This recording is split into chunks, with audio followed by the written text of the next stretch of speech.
the Interior Department has adopted a new screening process for the discretionary grants it makes to outside groups, instructing staff to ensure those awards promote the priorities of the Trump administration.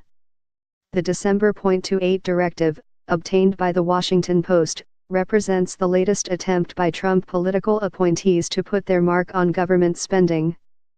Last summer, the Environmental Protection Agency instituted a system requiring that a political appointee in the Public Affairs Office sign off on each grant before it is awarded.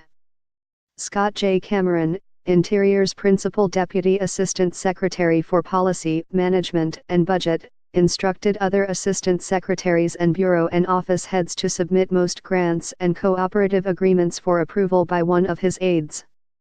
Those include any award of at least $50,000 to a nonprofit organization that can legally engage in advocacy or to an institution of higher education. The EPA directive also targeted federal grants to universities and nonprofit groups. Although Cameron did not identify the total amount of funding affected by the new policy, and the department declined to comment on the matter, Interior officials said it involves hundreds of millions of dollars. An attachment to the directive listed Interior Secretary Ryan Zink's top 10 priorities by which each award would be scrutinized. The list begins with creating a conservation stewardship legacy second only to Teddy Roosevelt and includes utilizing our natural resources. Interior spokeswoman Heather Swift said in an email Tuesday that the department had been reviewing grants and cooperative agreements totaling at least $100,000 since April and that the new guidance continued the responsible stewardship of tax dollars. Although Interior secretaries under Democratic and Republican presidents have directed federal dollars to support their priorities, the new approval process appears to be without precedent within the department.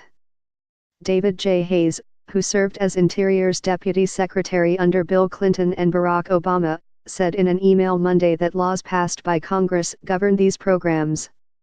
Subjugating Congress's priorities to 10 of the secretary's own priorities is arrogant, impractical and, in some cases, likely illegal, said Hayes, executive director of the New York University School of Law's State Energy and Environmental Impact Center. Our senior leadership team never set up a process like this, that is, a process that identifies broad categories of contracts, at modest financial levels, that must be kicked upstairs to headquarters for political sign-off, Hayes added. To the contrary, we recognized that government contract processes are complex, and that political interference would sully the integrity of contracting processes that applicants have a right to expect are governed with fairness, impartiality, and integrity as their guide. Cameron's memo warns, in a sentence that is bolded as well as italicized, that employees who defy the directive will be subject to even stricter oversight as a result.